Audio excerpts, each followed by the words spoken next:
Assalamu alaikum students.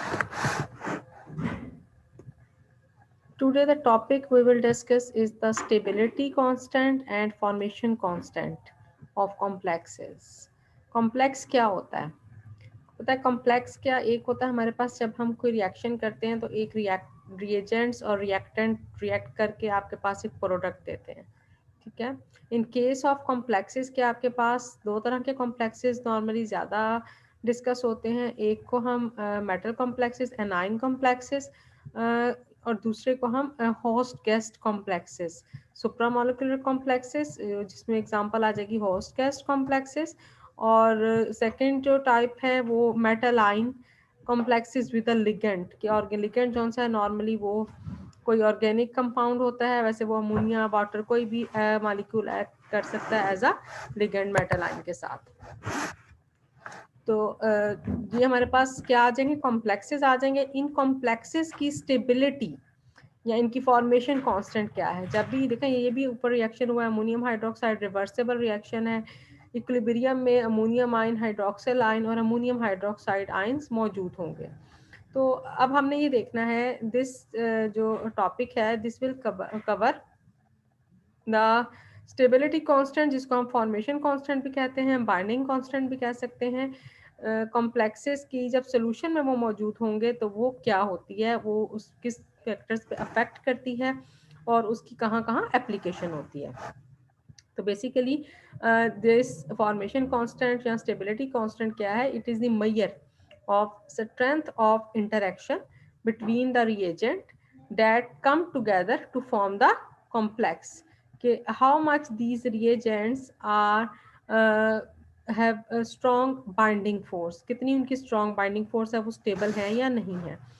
There are two main kinds of complexes, मैंने भी बताया आपको कि मेटालाइन विद लिगेंड और सुप्रामोलिकुलर complexes में होस्ट गेस्ट की एग्जांपल आ गई एंड complexes of anions की एग्जांपल आ गई। स्टेबिलिटी कांस्टेंट्स जो है this will provide the information that is required to calculate the concentration of the complexes in solutions. जिस तरह हम इक्विलिब्रियम कांस्टेंट होता है ना, तो इक्विलिब्रियम कांस्टेंट जो है that is equal, it is a ratio between the reactant and the product divided by reactant, जितने भी उसके अंदर इन्वॉल्व होंगे।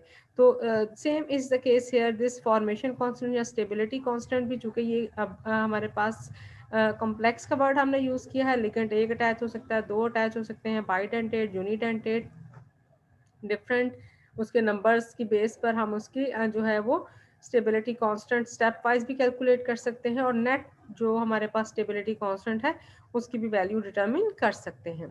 तो इसको हमने क्या बात कर ली कि स्टेबिलिटी कांस्टेंट क्या होता है, it is the strength of interaction between the reagent that come together to form the complexes। और दो तरह के होते हैं ये complexes नॉर्मली, एक मेटल आयन विद लिगेंड और दूसरा होस्ट गेस्ट सुप्रामोलिकुलर कॉम्प्लेक्सेस, जिसमें एग्जांपल आ जाएगी होस्ट गेस्ट कॉम्प्लेक्सेस की और कॉम्प्लेक्सेस ऑफ एनाइंस की।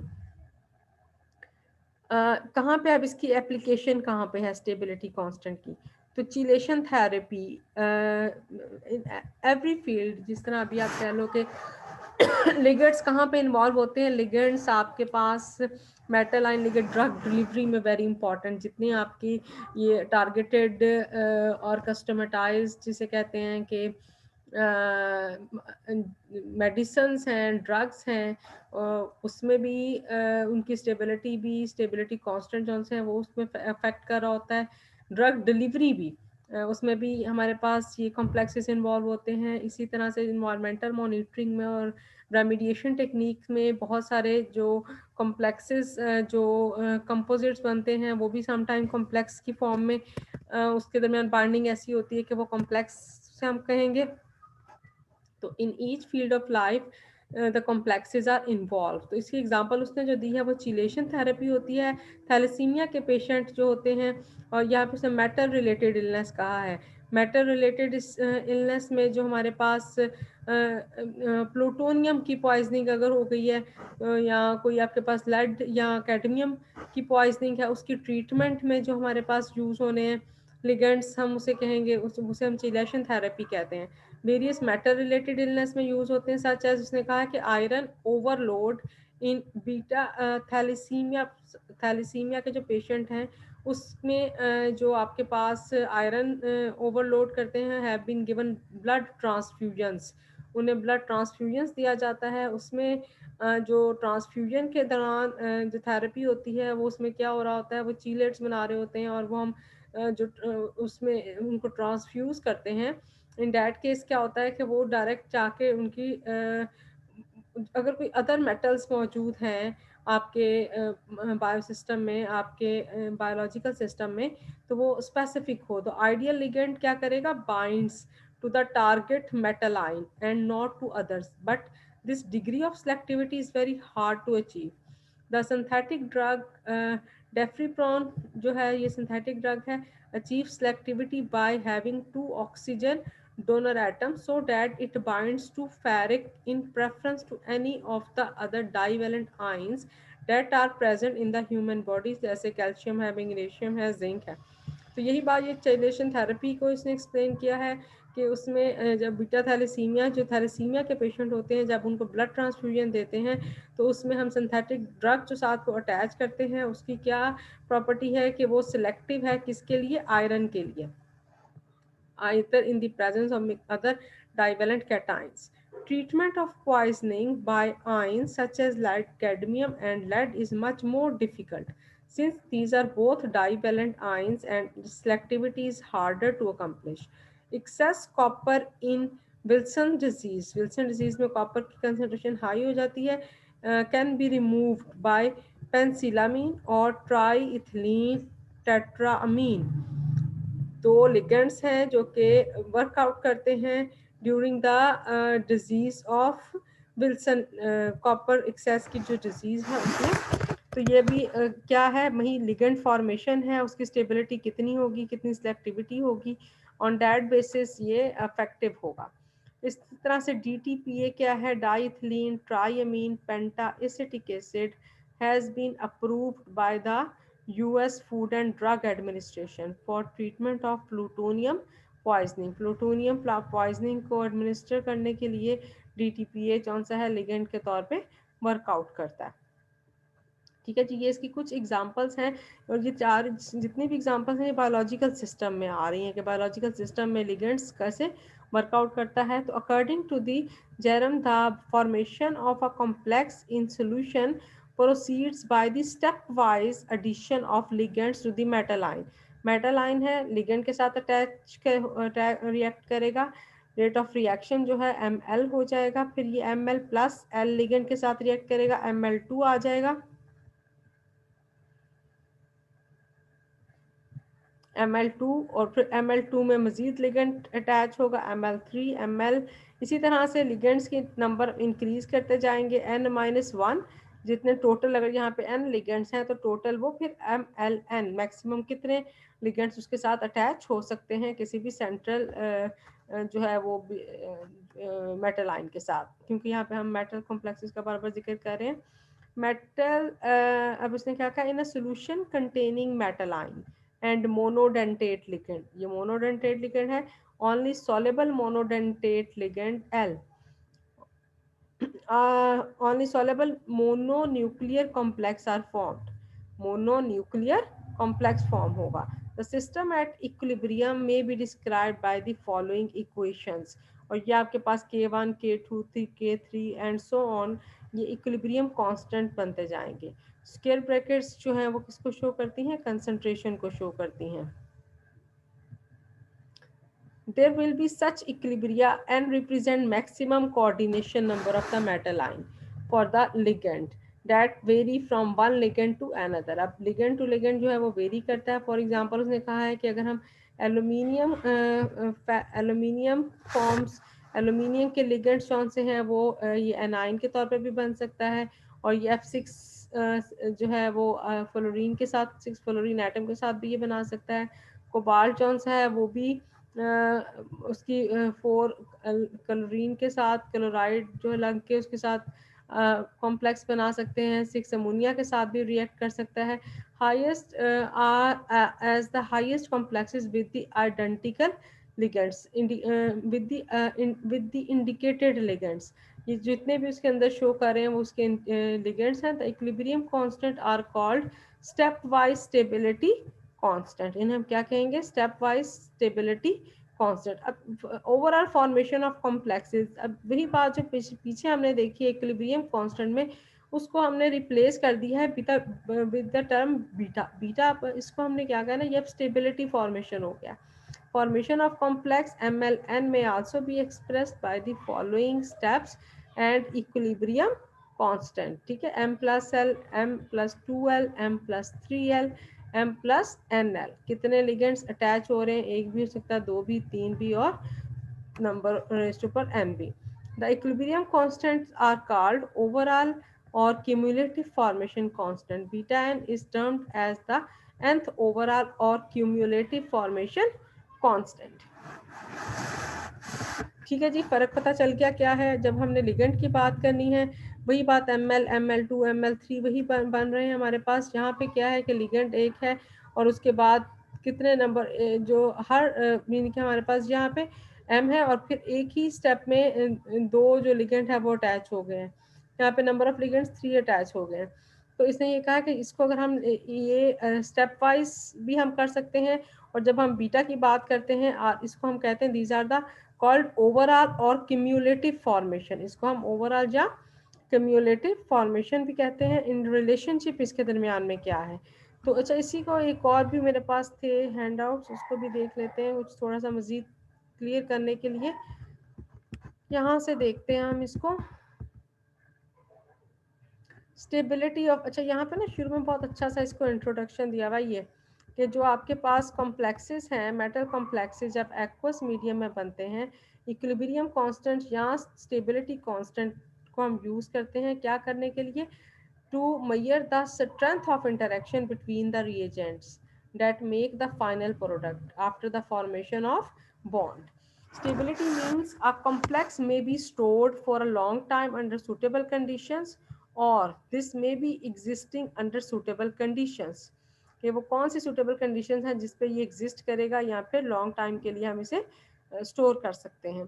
Regarding how much is the concentration of complexes in solution, how much complexes की जो solution में concentration है, stability constant provide this information via calculations। ठीक है ना, हमें calculation के through एक्सपेरिमेंट परफॉर्म करने से पहले हम उसके थ्योरेटिकल वर्क से भी एक्सप्लेन कर सकते हैं कि इसकी स्टेबिलिटी कांस्टेंट की वैल्यू क्या होगी या इसकी कंसंट्रेशन सॉल्यूशन में क्या रहेगी।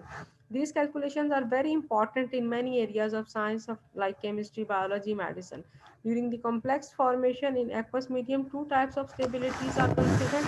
अच्छा, वो stabilities कौन सी हैं, वो thermodynamic stability भी हो सकती है या kinetic stability भी हो सकती है। Metal complex की stability may be affected by various factors like nature of the central metal ion and ligand chelating effect, and some parameters like distribution coefficient, conductance, refractive index are useful for determination of stability constant। Various modern techniques are used to determine the stability constant of simple as well as mixed ligand compounds। तो अब ये जो है ना, इसको stability constant जो है metal complexes की कैसे है, वही जो बात अभी हमने पढ़ी, स्टेबिलिटी या फॉर्मेशन और बाइंडिंग कांस्टेंट इक्विलिब्रियम कांस्टेंट की एक टाइप है। किसके लिए इस्तेमाल होती है, used for the formation of metal complexes in the solution.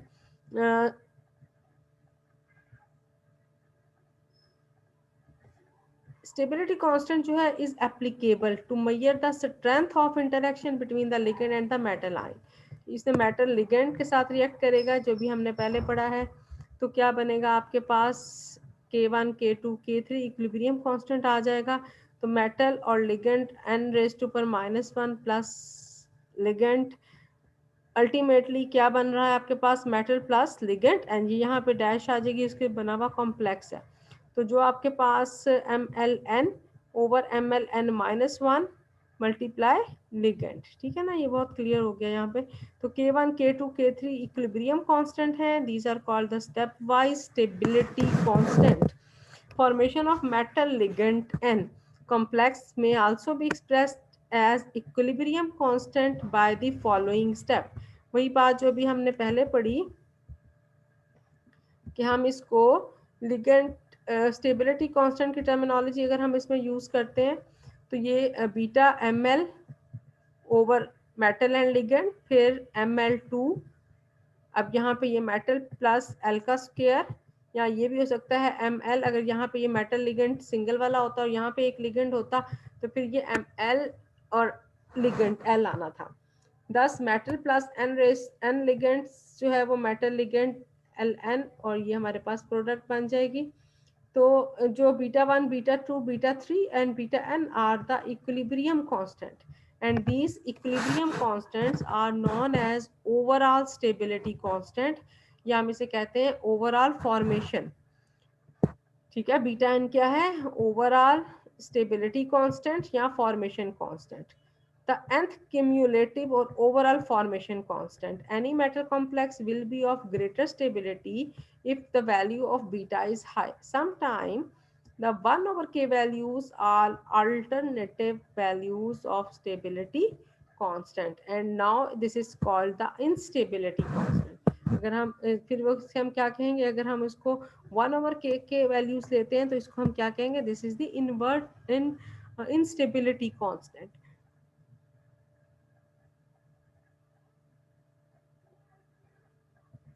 Log of k1, k2, k3 are the different ways to express the stepwise and cumulative stability constant. Got it? So these are the two different equilibrium constant क्या है, stepwise equilibrium constant क्या है, stepwise stability constant क्या किसे कहेंगे, और beta के case में इक्विलिब्रियम कांस्टेंट या फॉर्मेशन कांस्टेंट या stability constant, cumulative stability constant क्या होगा। अब इन दोनों का आपस में क्या रिलेशनशिप है? द पैरामीटर्स जो है वो k and b are related together and these are expressed in the following example. क्या हमारे पास बीटा 3 की वैल्यू क्या आई थी? Ml3 ओवर m और लिगेंड रेज टू पर 3। बीटा 3 की वैल्यू को अगर हम मल्टीप्लाई करें, now the numerator and denominator are multiplied together with the use of metal ligand 2 and metal ligand 2।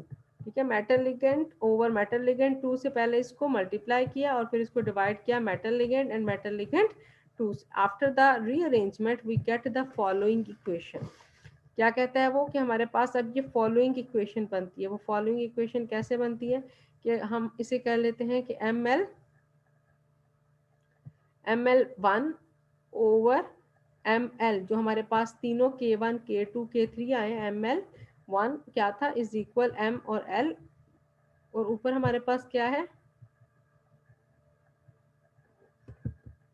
ये जो तीनों थे वैल्यूज k1, k2, k3 की, ये हम यहाँ पे हमने पुट करते हैं is equal k1, k2 and k3। और बीटा एन किसके इक्वल है? ml1 over m multiply l multiply ml2 over ml and mln over mln, that is the beta 3 की वैल्यू। और हमारे पास जो k1, k2, k3 की वैल्यूज हैं वो इक्वल आ रही हैं, तो बीटा एन किसके इक्वल है? मल्टीप्लीकेशन ऑफ दी जो आपके स्टेप वाइज कांस्टेंट थे उसको उसकी प्रोडक्ट जो है that will be equal to the beta n. Now we expressed it as from the above relation it is clear that the overall stability constant is equal, किसके equal है? Product of the successive stability constant, product of the successive stability constant. Then in other words it means कि value of stability constant of a given complex is actually made up of number of stepwise stability constant.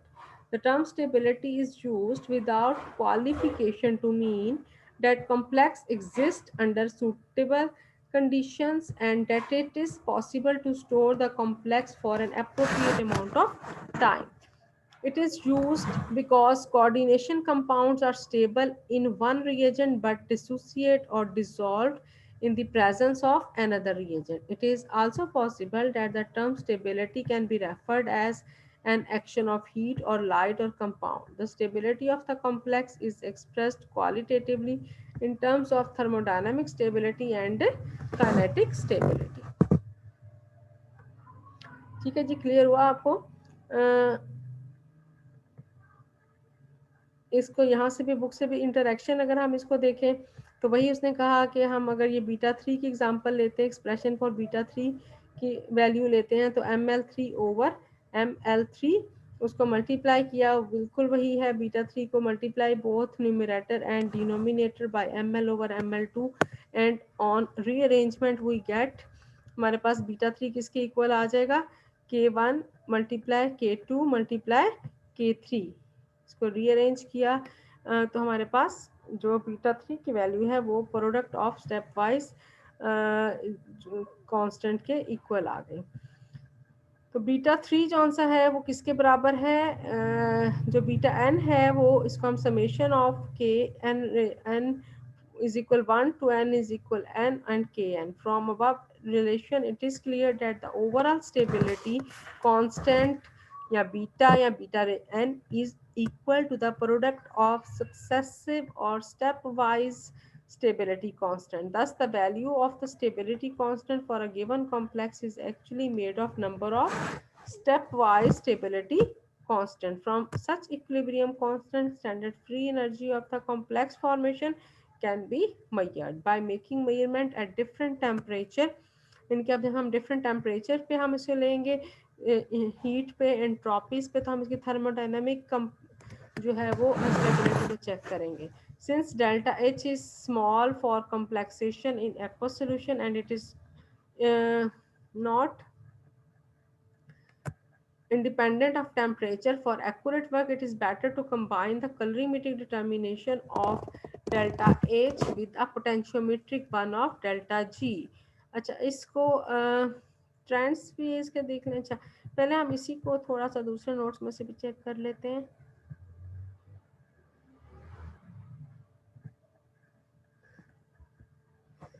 एक तो relation बता दिया, second अब हम इसका ये देख रहे हैं कि रिलेशनशिप की ये थर्मोडायनामिक स्टेबिलिटी या काइनेटिक स्टेबिलिटी क्या होती है।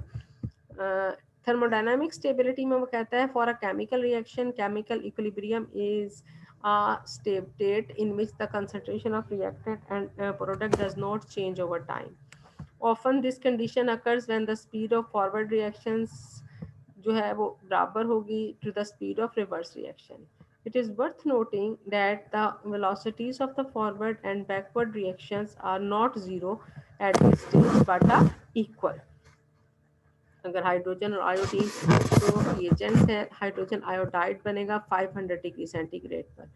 तो उसके बाद क्या होगा, जब हम इसको if the pure hydrogen iodide इसको हीट करते हैं 500 डिग्री सेंटीग्रेड टेम्परेचर हम दे रहे हैं, तो वो डिजॉल्व होना शुरू हो जाएगा और रिवर्स रिएक्शन शुरू हो जाएगा और अब हाइड्रोजन एंड आयोडीन आएगा। तो हमारे पास this is express is the following reaction for the formation of metal chelates the thermodynamic technique provides a significant information. जो थर्मोडायनामिक टेक्निक है इससे हमें इसकी थर्मोडायनामिक स्टेबिलिटी के बारे में इंफॉर्मेशन मिलेगी। Thermodynamic is a useful technique in distinguishing between enthalpic effect and entropic effect. Enthalpic and entropic effect को हमने रिएक्शन के जो enthalpic और entropic effect है उसको स्टडी करना है। The bond strength are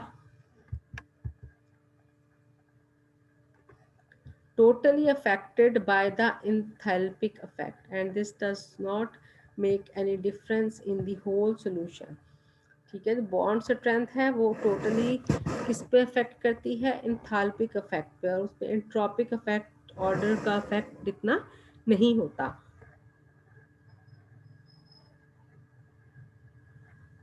Based on thermodynamics, the chelates effect below can be best explained.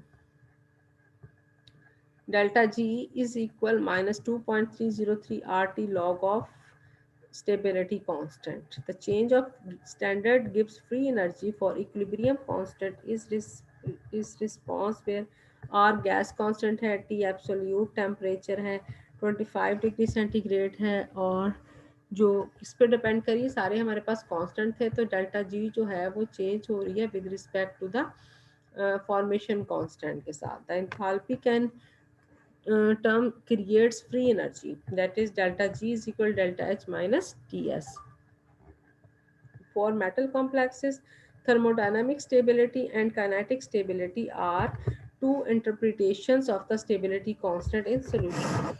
If reaction moves from reactant to product, ठीक है, क्या होगा, energy will change, but for the reactivity the kinetic stability is responsible for this system and is this refers to ligand species. जो stability है वो किस पे depend कर रही है, वो डिपेंड कर रही है refers to the ligand species के, वो लिगेंड किस नेचर का है।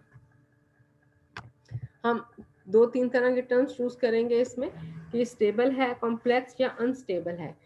जब हम स्टेबल या अनस्टेबिलिटी की बात करते हैं तो हमारे पास जो थर्मोडायनेमिक स्टडी में हम स्टेबिलिटी या अनस्टेबिलिटी की बात करते हैं, और जब हम बात करते हैं काइनेटिक्स की तो हम देखते हैं लेबाइल या इनर्ट, कि वो जो है कॉम्प्लेक्स आपका वो रिएक्ट करता है कम्प्लीटली विद अ लिगेंड और नॉट। तो if those complexes which react completely within about 1 minute at 25 degrees centigrade are considered labile, and those complexes which take longer time then this to react are considered inert. तो kinetic के case में हम कहेंगे कि जो तेजी से react कर रहे हैं वो लेबाइल है, और जो कि स्लो मूवमेंट है जिनकी, जैसे these are inert, no longer time. अच्छा जी, अब इसमें ये निकल के साथ जो है उसने बताया, ये कॉम्प्लेक्स की एग्जांपल दी है कि ये थर्मोडायनामिक स्टेबल है लेकिन काइनेटिकली इनर्ट है because it rapidly exchange ligands.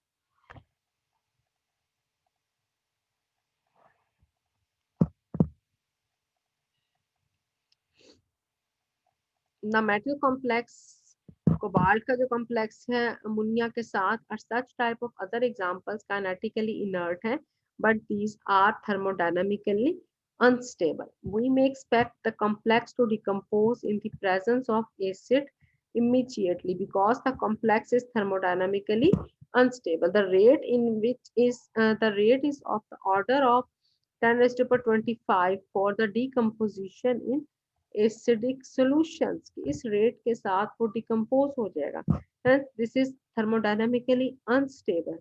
However, nothing happens to the complex when it is kept in acidic solutions for several days। ठीक हो गया ना, तो उसकी कंडीशंस पे डिपेंड कर रही है उसकी stability. While considering the stability of a complex, always the condition must be specified. Under what condition the complex which is stable or unstable must be specified, such as acidic and also basic condition, temperature, reactant. Complex जो है वो may be stable with respect to the particular condition, but with respect to another ये हो सकता है कि वो जो है stable ना हो। The stable complex need to be inert and similar and an unstable complex need to be labile। होना क्या चाहिए कि जो स्टेबल है उसकी रिएक्टिविटी स्लो होगी और जो अनस्टेबल है वो तेजी के साथ रिएक्ट करेगा। It is the measure of extent of formation और transformation of complex under a given set of condition at equilibrium. ठीक है, बस इतनी हम क्या हो गया, इसको कंक्लूड कैसे करेंगे हम यहाँ पे कि कॉम्प्लेक्स कौन सा है वो मे बी जो नॉर्मल ट्रेंड है किस पे वो डिपेंड कर रहा है, पर्टिकुलर कंडीशंस पे। और कंडीशंस क्या है कि वो स्टेबल होगा, अगर तो वो स्टेबल है तो वो इनर्ट होगा। Need in brief a stable complex need not be inert, and similarly an unstable complex need not be labile।